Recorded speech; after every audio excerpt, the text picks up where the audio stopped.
let me begin. Want to thank everyone for attending. And, as you come in, we are just so excited that you could join us.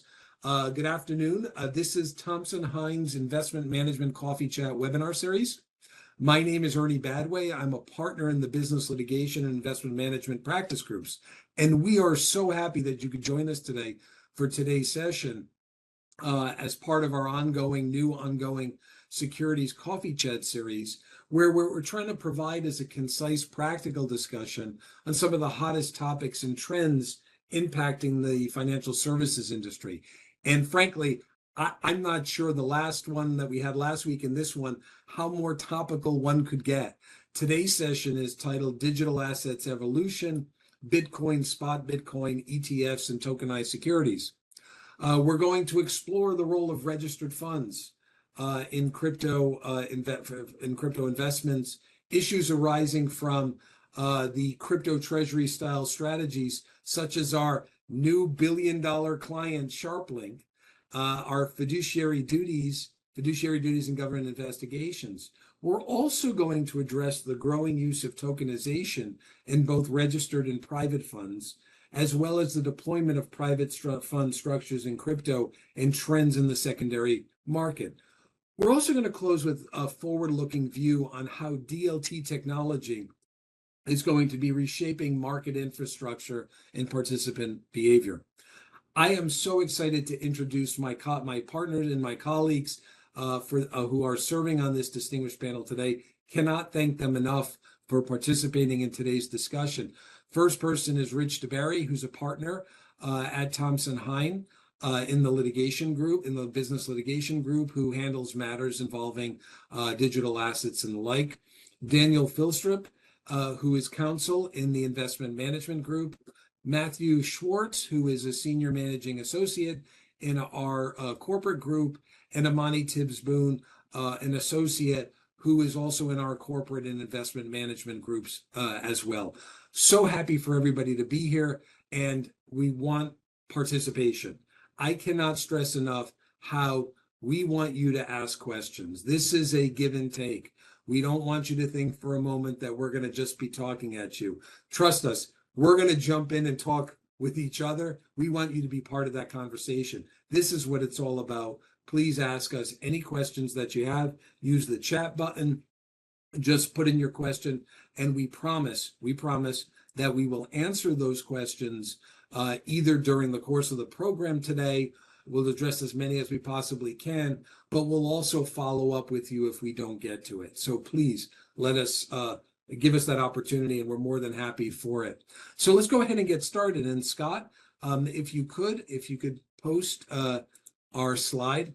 Now, since this is about securities and we talk about transparency, full and fair disclosure, I did not create this chart, okay? All right. This was borrowed from someone else, which, my IP people are telling me completely okay for educational purposes. But we want to back up a little bit, okay, to talk a little bit about the regulatory developments and the compliance challenges that are related in this particular field.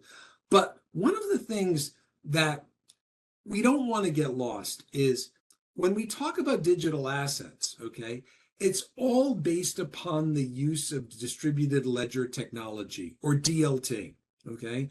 Blockchain is just a form of DLT.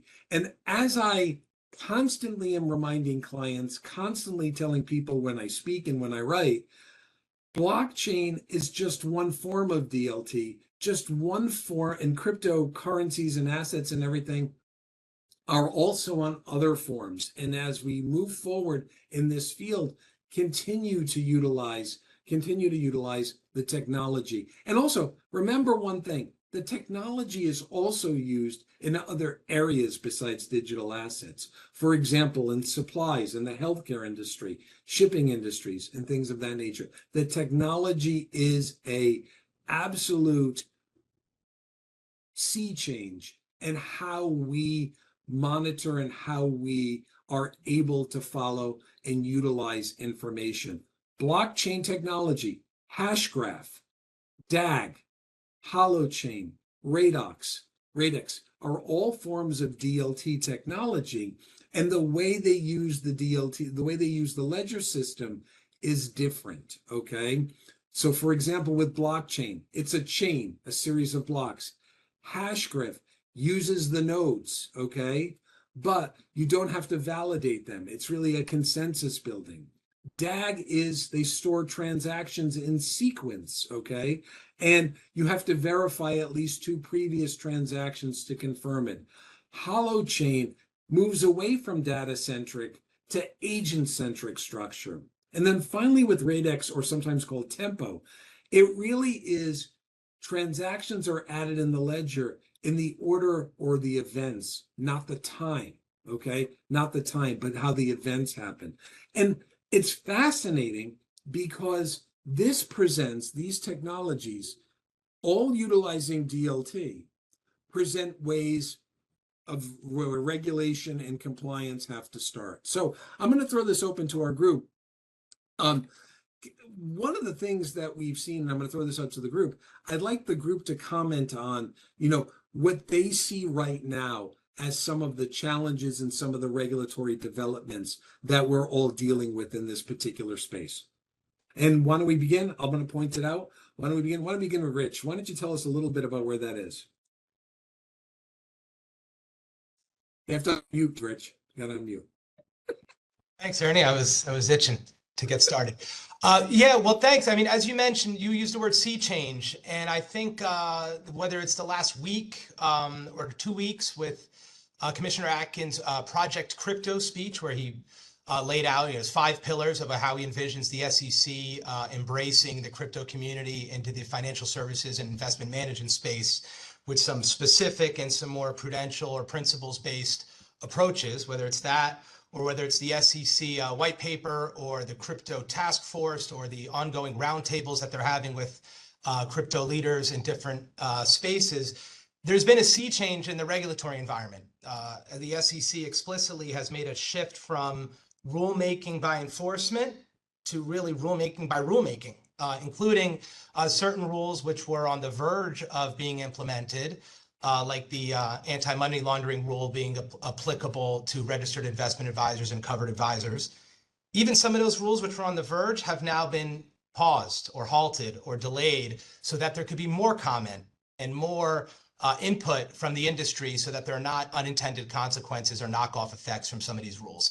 So really from a regulatory front, the whole mantra and the whole approach from the SEC and the regulators has changed. One, in a more specific sense, there's less guesswork. The rules are really laying out rules. There's going to be frameworks. There's going to be a relaxation of certain prohibitions that have happened and that we're going to see more of.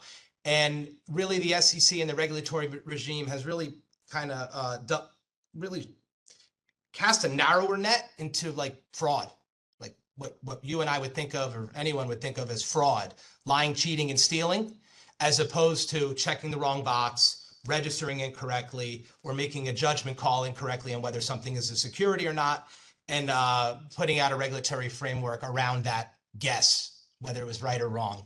So certainly from the SEC and the regulators and others, CFTC, we are hearing and seeing either the rescission or delaying of rules or the implementation of specific rules to make things more natural and principles-based, as opposed to black and white, or even worse, gray areas where the market participants are left to guess and then find out if they're going to get a letter or not, or an investigation from the SEC. And that's a great point. We already got our first question from the audience, and I'm going to throw it fits and dovetails nicely what Rich just said. While we're waiting for the rules, has deregulation from the current administration change already occurred that makes the environment the Wild West until regulation is enacted? Daniel, I see you and Amani ready to jump on this, so I'm going to give this to both of you, and I'm going to defer to see who wants to start on that one. Sure. So I'm happy to jump in.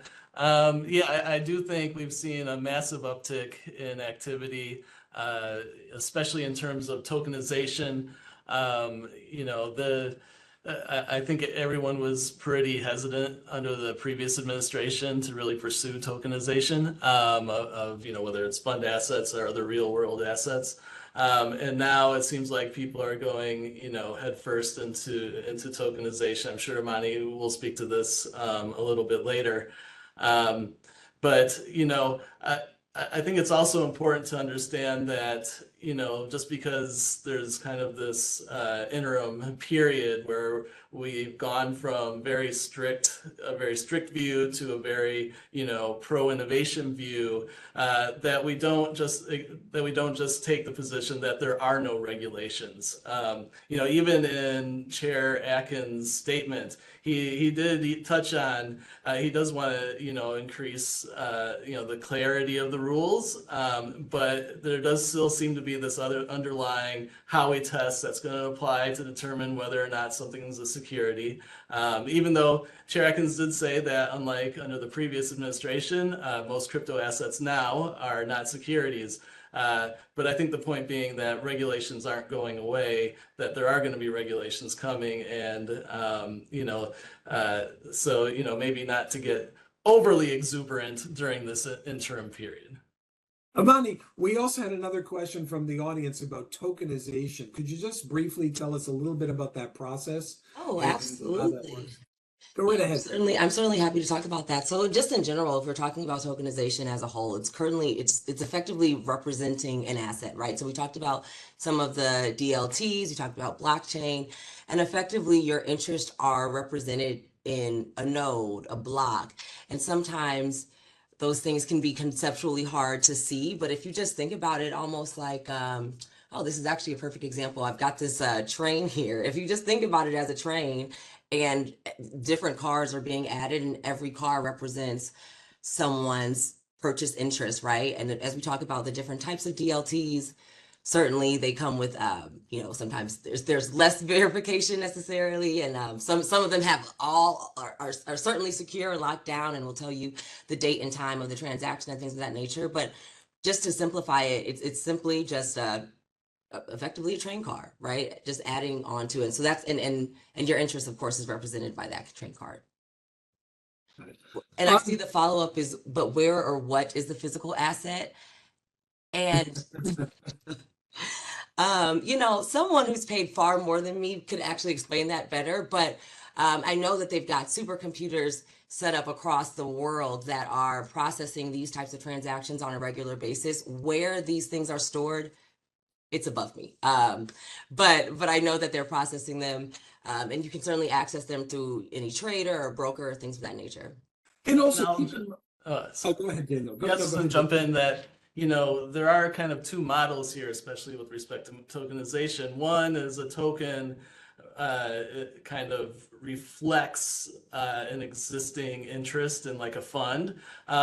Or you can have the token is actually the investor interest in the fund, right? So it can be a direct interest, or it can represent an interest in the fund. And so, how these transactions are carried out depends on whether or not it's a direct interest or indirect interest in whatever real world asset is being tokenized. And keep in mind too that, just to throw this out there, it doesn't necessarily mean that there is in fact a physical asset somewhere. Right. There may not be any inherent value to a particular token in terms of its worth may just be measured. Its worth may just be measured by what people are willing to buy and sell it for, the trading aspect to it. I actually view it almost as, for a very long time, I don't do it anymore, and it is kind of derivative.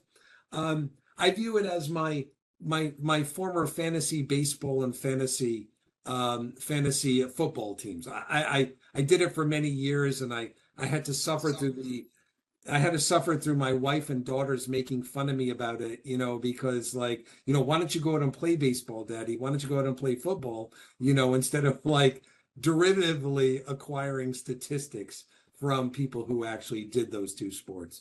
So, and that's part of it. And I know we have another person mentioning about tulips. That's probably a reference to the great tulip bubble back in the 1600s, when tulips were trading for astronomical amounts at one particular time. Is that possible? Well, guess what?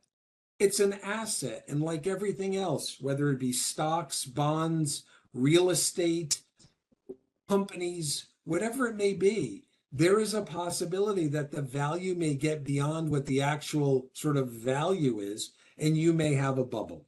So that's, I don't believe tokens and I don't believe any other form of digital asset is immune from that.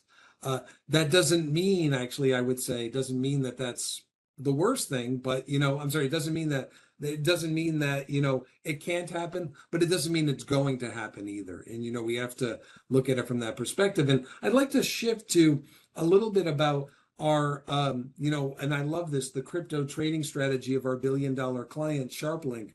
And Matt, you know, why don't we, everybody's smiling about it because it wasn't a $1 billion company a couple of weeks ago. Now it is. So Matt, why don't you talk a little bit about that and how that's played out in the, you know, the market?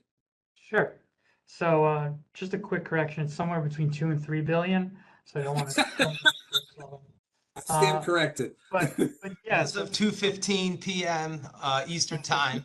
Sorry, go ahead, Matt. yeah, and you know, digital assets don't have a 9 to 4 trading window, so it's changing 24 hours a day. But anyway, we've been working with SharpLink and other treasury strategy companies, which is sort of a new type of company that we're seeing on the public markets.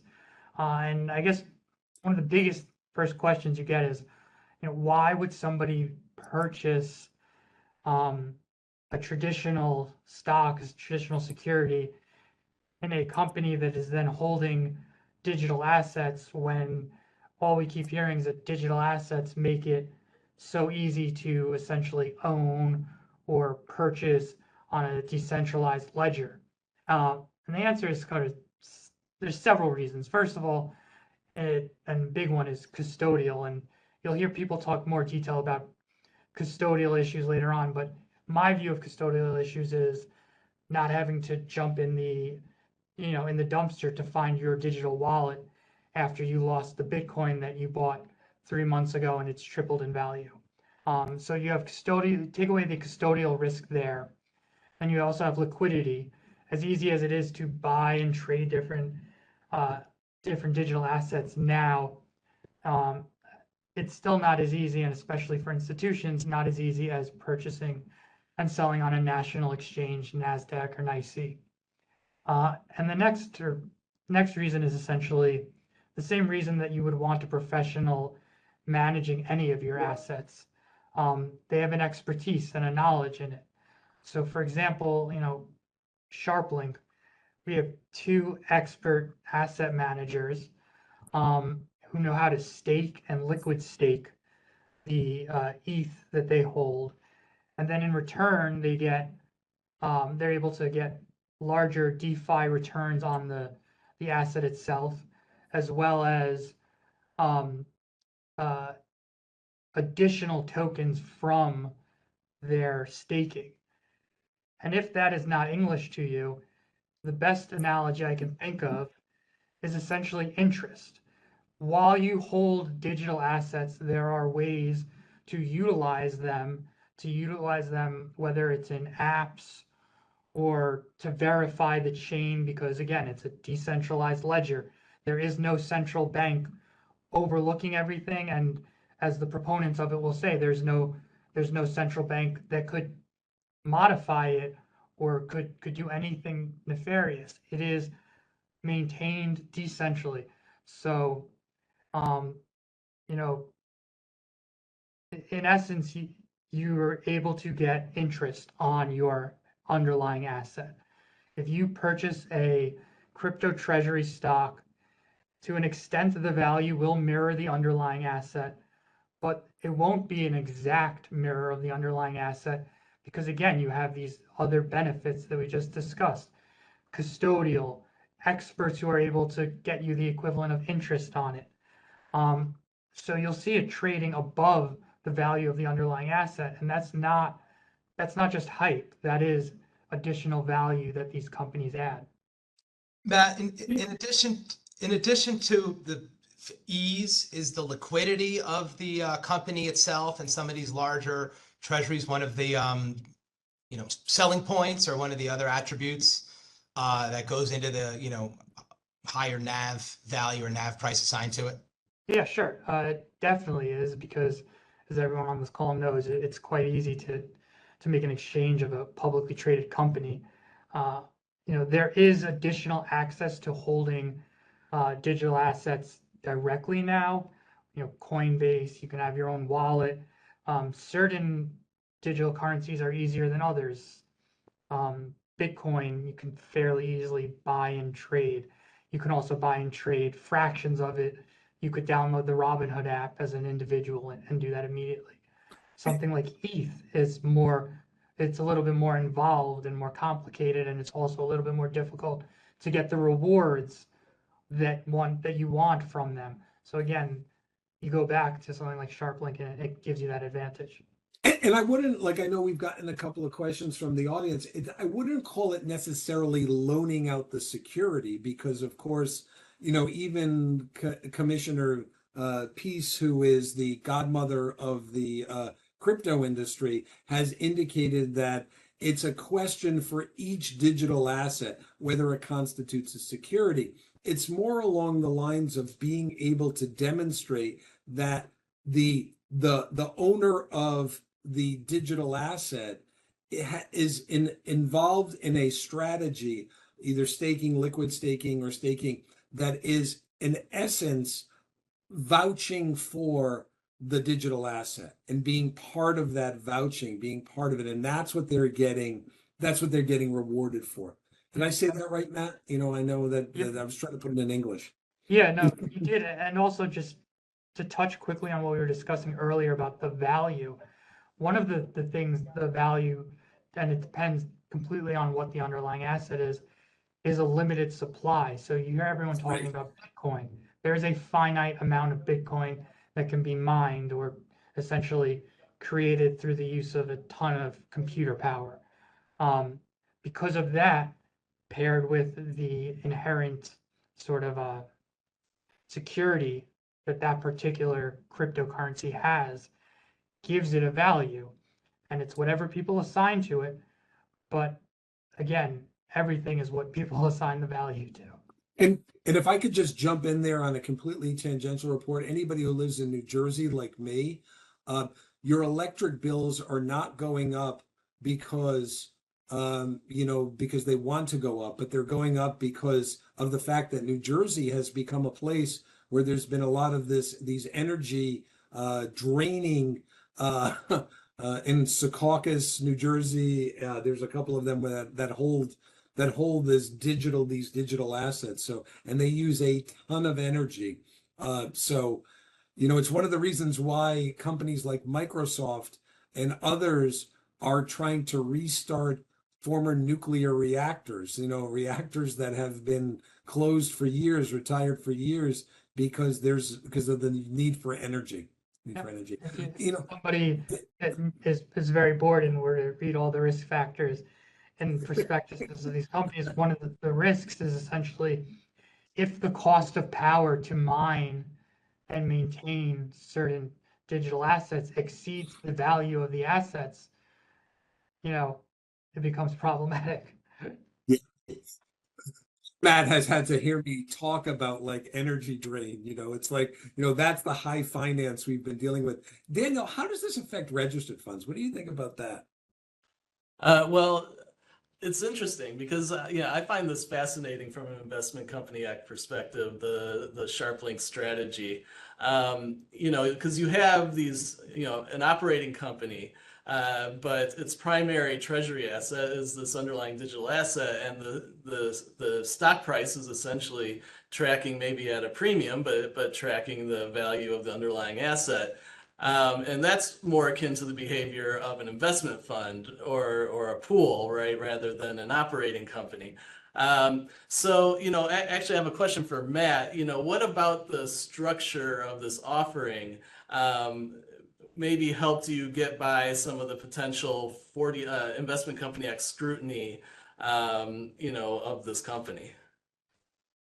Well, so we certainly avoided, I wouldn't say we've avoided the scrutiny. I'd say the scrutiny is certainly there, and it's a risk, and it's a risk that you can probably speak to better than anybody of these companies should they be deemed investment companies. But you know, as attorneys, we've gotten comfortable with the SEC's guidance that certain digital assets are not securities.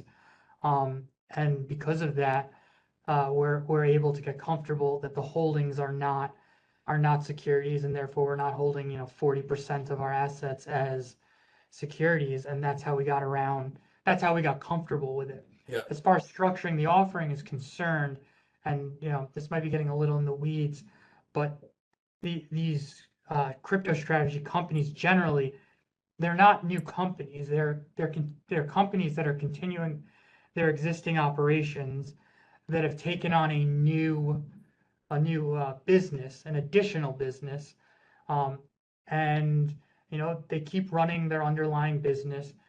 SharpLink continues to do its underlying business. They just have an additional aspect of it, which is this treasury strategy. And one nice thing also is when it comes to capital raising, the dilution is not really there, because when most of your capital raising goes towards purchasing the same assets that are tracking the same value, there's not really a risk as much to investors that the money's going to come in and cause dilution because it's going to be spent on some sort of operating cost. You can watch your money come in, and then it goes directly towards purchasing the underlying asset. Yeah. And, another, interesting aspect from both an investment company act, but also from a risk perspective, I think is, all the values are going up right now, but what happens when the values go down or you have activist shareholders? How are you able to insulate the company from those types of risks? And I think that's a great point. That goes into sort of our next topic too. Like, for example, when it becomes like custody issues, that's a way of insulating an investor, from potential risk, and also the valuation aspect, which is at the heart of what you just said, Daniel. How would a company, in your opinion, how would a company deal with that? So, I guess from a valuation perspective, right, there have been recent changes. The gap accounting treatment of digital assets, which is actually quite important from an investment company act perspective, is that it's an intangible asset under ASC 350-60. So they're not treating it as an quote unquote investment. However, there was a change recently where holders are required to fair value their digital assets, required to apply fair value to their digital assets. And my understanding in the SharpLink strategy, and Matt can maybe speak in greater detail on this, is that instead of taking the cost basis, you from the beginning kind of ate that valuation issue and use the higher valuation or for the digital assets. Is that right? Yeah, depending on essentially the type of staking that's done with the asset is how you have to treat it, and as an effect, some digital asset companies will need to take an impairment, which is based on like the low value of whatever their underlying asset is, and it's sort of more of like an accounting metric than anything else. So not necessarily the most indicative of how strong the company is, but it certainly does show up on their balance sheet. Yeah. And then from a custody perspective, I can speak from, an Advisors Act perspective with respect to registered investment advisors. Under the custody rule, investment advisors are required to hold the securities and quote unquote funds of the private or registered funds that they manage with a qualified client. There's maybe some debate if these digital assets are either securities or funds, but assuming they are, this really creates a tension between this very plain language custody rule that says you have to hold these digital assets with a qualified client, and your fiduciary duties to the funds. For example, digital assets can have very volatile market trading. And so if you are required to hold, for example, the private key of a digital asset in cold storage as part of custody, then you're not able to, really protect your clients' interests in these digital assets if there's like a sharp downturn in the market, right? Just because from a timing perspective. So, there's been, and Rich brought up these roundtables that the SEC staff have been holding. Some of it's been on custody.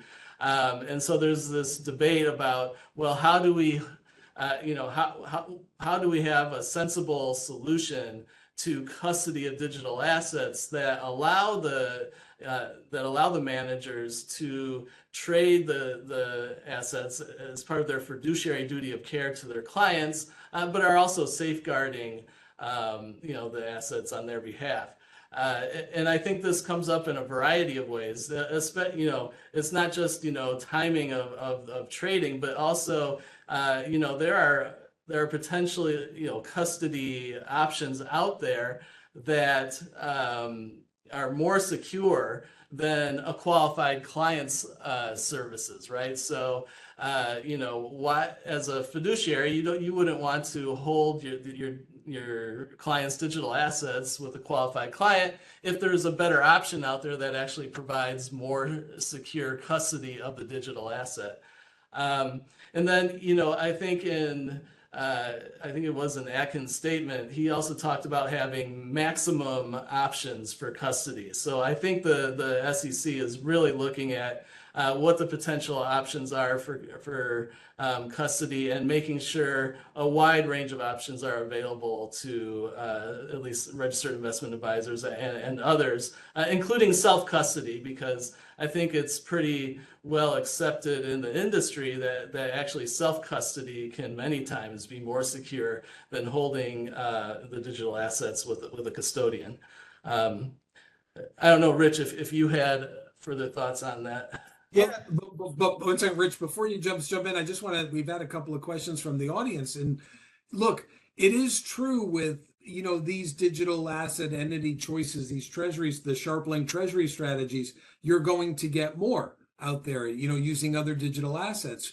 But remember, I don't think that there's going to be a race to the bottom and you're going to buy the cheapest. You're going to buy quality. You're going to buy those digital assets that are viewed actually in the industry as something that, is more along the lines of a proper sort of investment, where you're going to put your money. It's not like you're going to just look. It's like, I think people would much prefer to buy Berkshire Hathaway than a penny stock. It's a level of comfort with a particular investment. And then finally, yes, Daniel was talking about the gap issues, and yet there are FASB pronouncements that require mark to market on the valuation, and many accounting people will tell you that you still have to follow that even in this field. So yeah, it's thank you for those questions. Rich, sorry for jumping in on that. No, just wanted to answer those. No, that's okay. I mean, custody, that it's not the Wild West. I'll answer the old question from a half hour ago. It's not. There are rules in flux. Greater clarity is coming. I actually believe that now. Maybe I wouldn't have 6 months ago, but I do believe that now. Maybe even hard and fast rules or principles-based rules, because the technology changes so fast. By the time the SEC enacts a rule, it might be obsolete. So I think, or I understand, they're driving toward more principles-based rule sets. So it's not the Wild West. They're going to make them malleable. Clarity is coming. Whether it's enough is to be determined. But one of the issues that makes it not the Wild West for all you forlorn cowboys and girls and gold miners is you still have the rules in place. You still have obligations on advisors and broker dealers. This is for the securities intermediaries. You still have rules governing due diligence, suitability, and fiduciary duty to your clients and customers. You still have to have adequate disclosure. What does that mean? In the context of crypto, it means actually knowing what you're talking about and explaining the things that matter to a crypto asset, like whether it's going to be staked, whether there are pools involved, or lockup periods, or the protocols in place. You have to know what you're talking about as an advisor and a securities intermediary before you can recommend it to a client. You have to make sure they know what they're talking about, and you have to have adequate diligence into the product, the custodian, because if you have a perfect product and a fly-by-night custodian, you've not satisfied your diligence or fiduciary duty obligations. And then you need to disclose all of the above. You need to disclose the product, you need to disclose the risk factors, you need to disclose the salient features, which you would have to understand the technology and what's involved. And then you need to have the same disclosures, including emergency sets and key personnel and protocols, and what if there's a nuclear bomb, almost literally, with the custodian. How do you access these assets in case of an electricity strike where there's no power? There's going to be a rule in place with a solid custodian, whether they're a qualified custodian or not, and you should disclose all that if you are an RIA in your forms ADV, in your customer agreements, and make sure everybody knows the protocol, the rules, and the salient factors of the asset, I won't call it a security, of the asset involved, as well as the technology involved and the blockchain or ledger that's involved with, or some of those other fancier ones that Ernie went over earlier. And again, and also the custodian. You need to have diligence and disclosure into each of these facets,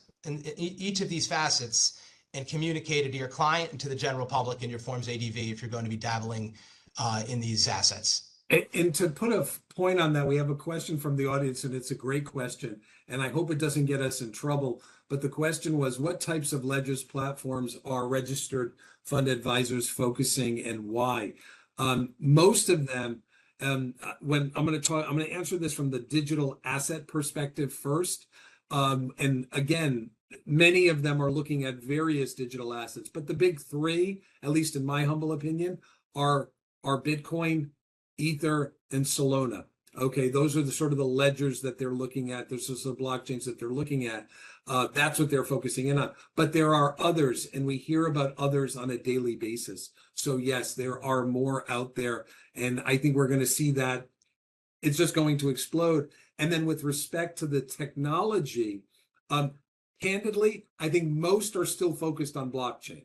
Okay, but if we have this same coffee chat discussion a year from now, I wouldn't be surprised if we're talking about some of the others that I mentioned, okay? Because, there was some commentary before, I think it was from Matt, about the decentralized nature of all of this, okay? They're trying very hard to make this work without using some centralized location. And we're going to talk a little bit about this at the end when we talk about what's going to happen in the future. But I think what's really critical to remember is the technology is adaptable, and we're going to see that, and how registered fund advisors, more sharp-linked trading strategy companies out there, more there's going to be a broker-dealer out there. There's going to be more out there. Banks, that was the other thing that happened in the news this morning about banks and digital assets, private equity funds that we're going to talk about. So we're going to see that move for Rich. Ernie, yeah, to chime in on the question about the types of ledgers and platforms for fund advisors are focusing on, I don't know about focusing on, but more comfortable with would be the registered ones, ones that are active and compliant with US laws, probably give greater comfort. Whether it's a layer one technology that's actually built on the rails of the financial system, that have been SEC registered, it's probably going to be the gateway, probably the most comfortable ones and probably the initial ones.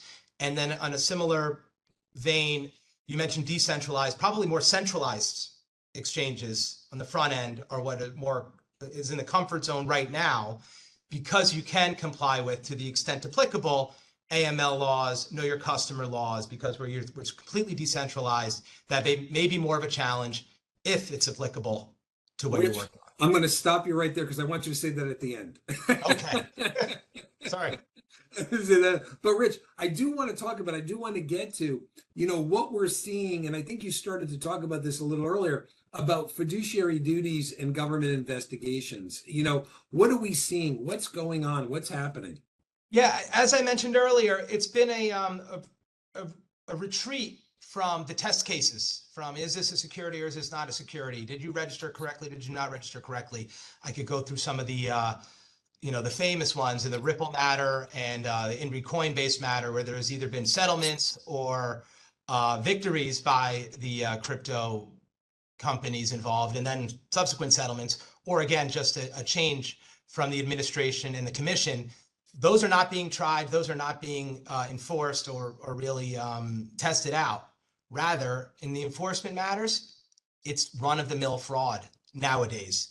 Are you lying about what you're offering? Are your marketing materials just false and untrue and defrauding people? Are you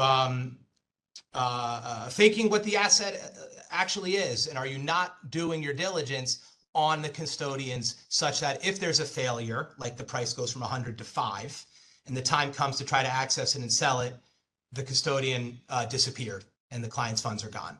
Those are the cases that now the SEC and the administration is proceeding with. Like if you did not make adequate disclosures, you did not have a suitable basis, or you breach your fiduciary duty in making a recommendation, or you had no idea what you were talking about, and when push came to shove, and there was an investigation or an exam, and the registered investment advisor could not explain what he recommended, that's a problem, and that will be running afoul of the rules. But guess what? Those rules have been around for decades now, and they're now being applied in a traditional sense to crypto securities and crypto-like securities. And it's interesting because what we're talking about is, I don't want to take the the overused expression trying to put a square cube into a round hole, but it's really all of these industries, whether it be the registered investment funds, registered fund advisors, the investment advising, the broker dealer, the exchanges. It's like trying to adapt to this sort of new technology using things that have been around for decades. And Amani, that's the private equity market. When I was a baby lawyer, private equity and hedge funds were like in a dark corner. You didn't know what to do with them. And now we're talking about private equity, 401k plans being allowed to invest in it, and also their attempt to look at tokenization and move into that. Could you talk to that a little bit? Oh, absolutely. Yeah. So I think it's really important to note, and I think we've said this so many times, that tokenization is effectively just a representation of ownership rights.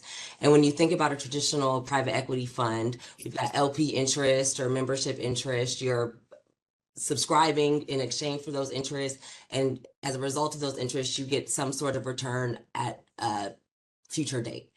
And to Ricardo's point, it's again, the traditional due diligence, the disclosures, the risk, all of those things, none of that is going away with tokenization. If anything, it's just enhancing and really just effectively making advisors really have to own up to their stuff, right? So let's talk about it.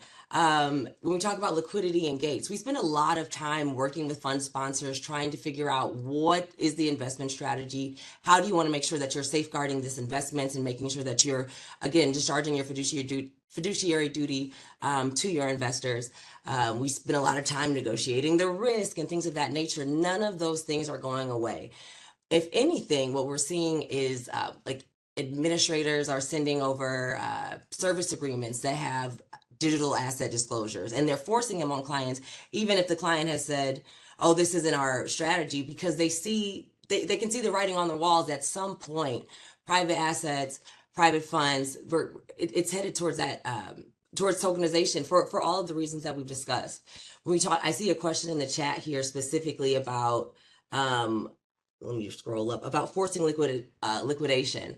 I think one of the cool things about tokenizing private funds is that all of those provisions that we carve out and we spend so much time talking about and negotiating, those things, liquidity risk, distribution, waterfall, holdback, gates, all of those things now are able to be programmed into the token itself. So if we're talking about blockchain or any of the other cool DLTs that Ernie mentioned, we don't have to put that we certainly still need to put that in our marketing materials, but we don't necessarily have to monitor them as much, right? We don't have to say, upon 30 days written notice, at 90 days of, all of these things to make sure that we have enough time to make sure that we liquidate the asset. Those things are going to be inherently within the token itself.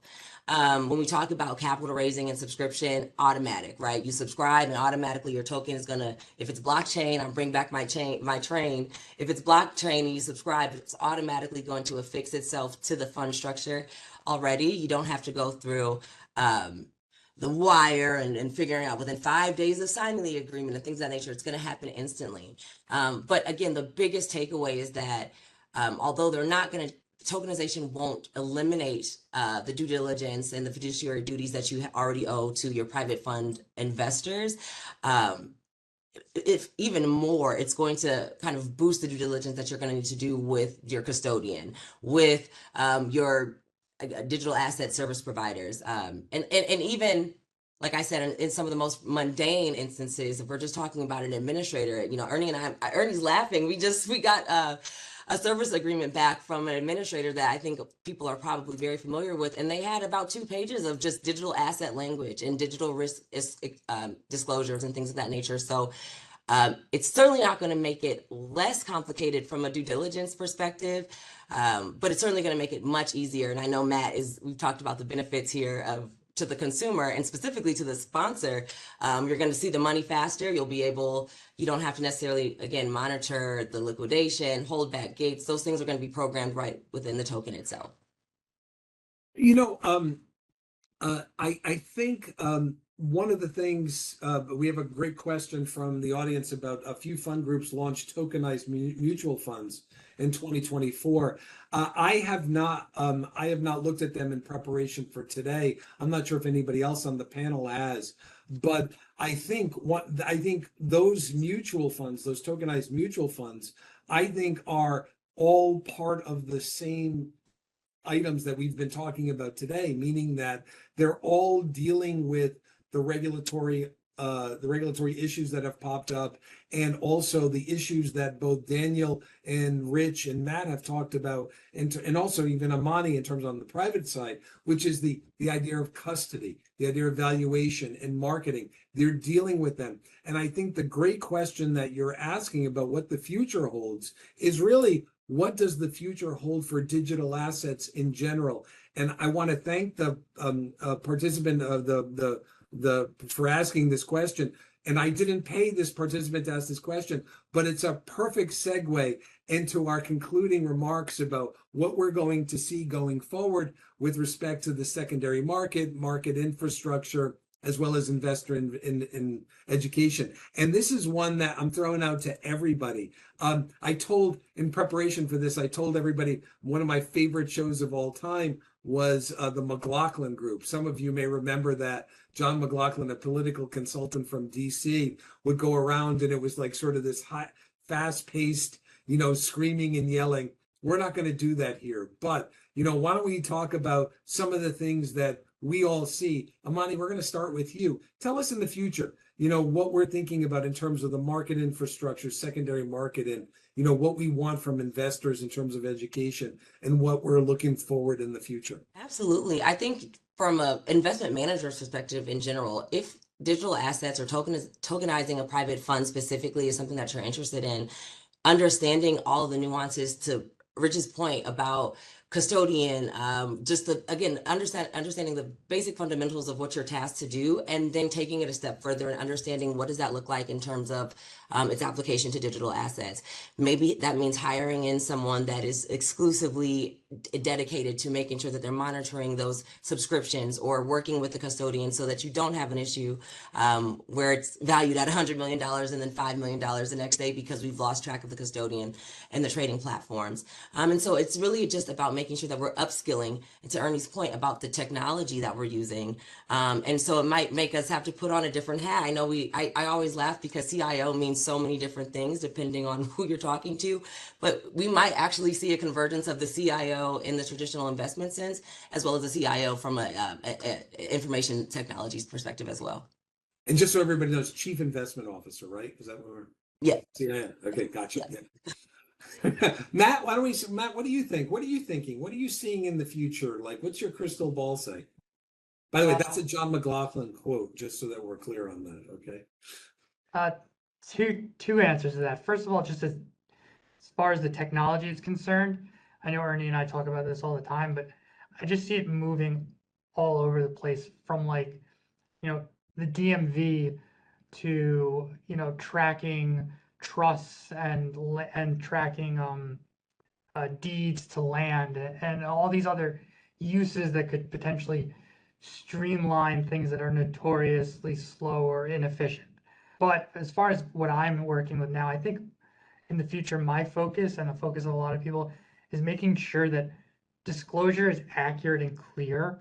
Again, we're talking about these things that are not necessarily like people haven't grown up with and people don't necessarily understand. We talked on this call among sophisticated people about what the value of a token is. As a securities attorney, we have to make sure that when we put out the disclosure that it's for the public, that somebody without a background in computer science or without a background in finance can read and understand what staking is, what liquid staking is, what the risks are, what the benefits are. So my future is all about like translating everything into easily digestible information. Daniel, what do you think? All right, so I'm actually going to kill two birds with one stone here, and address the last question we had on tokenized mutual funds, because we are doing work in this space. And really to say that the future is now. We are seeing a significant uptick in tokenized registered funds, whether it's mutual funds, ETFs, other strategies. And it really comes down to two aspects. One is figuring out how existing regulations work in the tokenized environment. And then, right now is just a great opportunity because the staff is really looking to engage with market participants. And so what we're finding is, as part of the tokenization process, we're able to engage with the SEC staff to find out what their expectations are ahead of any sort of registration. And so then that makes the registration process, smoother. And then we can also, we're both understanding what the SEC staff's perspectives are, but also we play an educational role, right? We're educating the staff on the technology that's coming about and these new strategies. So, it's a two-way street when we engage with the staff. Rich? Next issue, right? That's the McLaughlin. Next issue. Yeah. Issue number 10. Yeah, issue number 10. I have two predictions. Maybe they're not that wild predictions, but tokenization. I think tokenization, and there was a question in there about an end run, I think about going public. I'm not sure if that's how the question was phrased, but that's how I'll answer it. For private companies, going public is a great undertaking, an achievement really, but it's a big undertaking, an expensive undertaking, with a lot of disclosure, maybe needless disclosure, maybe not.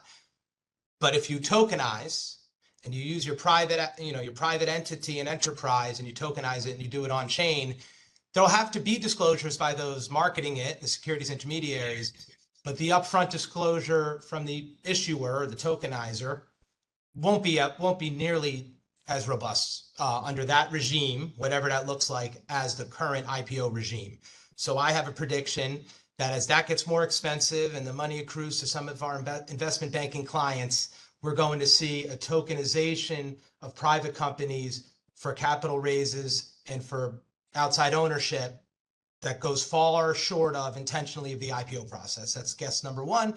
And number two is we're going to see two worlds. We're going to see two financial worlds. They're going to be linked, and that's going to be our job. And that's going to be the commission's job now. We're going to see the on-chain economy, and we're going to see the normal cash economy.